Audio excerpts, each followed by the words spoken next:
Oi, gente, eu sou a Giovana, a gente está aqui para mais uma aula de matemática. Essa aula vai ser sobre o tronco do cilindro. Bom, o que que é o tronco do cilindro, né? Então, a gente tem o cilindro inteiro, então se a gente fizer um corte aqui, a gente vai obter o tronco do cilindro. Então, a gente sabe que o cilindro, ele tem as suas bases paralelas, né? O tronco do cilindro, ele tem duas bases que elas não são paralelas. Então, ele é seccionado por um plano oblíquo aos planos das bases, né? Então, o que que significa isso?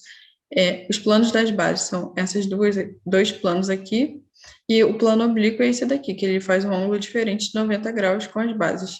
E ele vai cortar o nosso cilindro assim no meio. Então, assim, o que sobra é o tronco do cilindro. Se a gente prolongar isso aqui, a gente percebe que ele vai formar o cilindro, né? Então, ele é exatamente, quando a gente faz esse corte, a gente divide ele em duas partes, assim, cada lado tem uma altura diferente, mas essa altura pequenininha aqui é igual a essa altura aqui, pequenininha, e essa grande aqui é igual a essa altura grande. Então, eles se completam e formam um cilindro inteiro. Bom, como que a gente calcula a área e o volume do tronco do cilindro, né? Se ele corta esse plano oblíquo, corta exatamente o cilindro na metade, então a área e o volume do tronco do cilindro vão ser exatamente a metade da área e do volume do cilindro normal. Então, é só a gente fazer esse encaixe aqui, a gente vê que a altura total, na verdade, então ela vai ser alto Hzinho mais Hzão. Do outro lado é a mesma coisa, então a altura do cilindro é a soma dessas duas alturas aqui.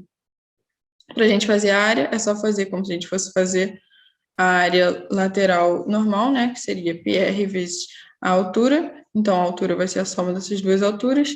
Para fazer a área total, é só somar aqui a área lateral com a área das bases, né? Então, a área das bases seriam esse daqui. Sendo assim no tronco, a gente pode fazer essa área daqui, mas é difícil pedir essa área aqui, e a área aqui da base, né? E o volume do tronco é exatamente a metade do volume de um cilindro, né? Então, é só a gente fazer a área da base vezes a altura, que seria a soma aqui dessas duas, então, πr ao quadrado vezes a soma, e dividir por 2, porque ele só ocupa metade do espaço. Então, aqui um exercício sobre tronco S.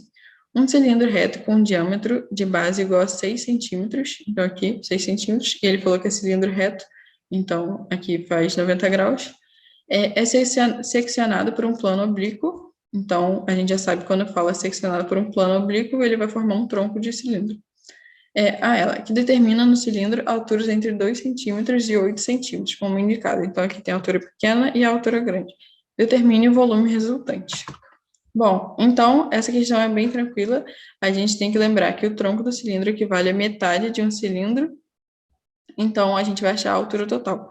Se a gente pode só encaixar outro tronco igual esse aqui, a nossa altura vai ser a soma dessas duas alturinhas aqui. Então, vai ser 2 mais 8, que é 10.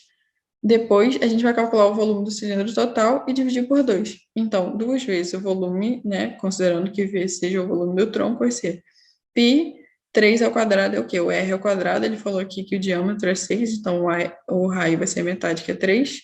E aqui a altura, né? 8 mais 2. Então, assim, a gente acha que o volume do tronco é 45 vezes π centímetros ao cubo, né? Às vezes a questão não pede para você multiplicar por π, você pode deixar assim. Então, depende do que ele falar. Se ele falar que π vale 3, por exemplo, eu teria que multiplicar 45 por 3. E por hoje é isso. Tchau, gente.